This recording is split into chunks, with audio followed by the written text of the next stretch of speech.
Ինչի մի քիչ զգույշ եղիր արտահայտությունը երբեք չի աշխատում։ Երեխան անընդհատ խփում է դռներին, բաժակներ ա գցում կամ կատվին շատ ուժեղ ա գրկում։ Մենք ջղայնանում ենք ու մտածում, որ ինքը ուղղակի շտապում է կամ ամպերում է սավառնում, բայց նեյրոհոգեբանության մեջ սա կոչվում է պրոպրիոցեպտիվ անհասություն։ Երեխայի ուղեղը բառացիորեն վատ է տեսնում սեփական մարմնի քարտեզը։ Ինքը տարածության մեջ չի զգում, որտեղ են վերջանում իր ձեռքերն ու ոտքերը ու չի կարողանում հաշվարկել մկանների պետքական ուժը։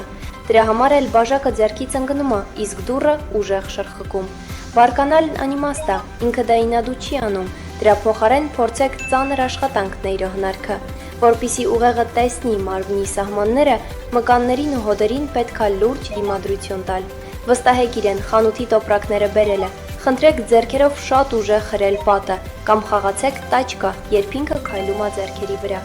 Պահպանեք այս վիդեոն, որ էլ չջղայնանաք երեխայի անջարպկության վրա։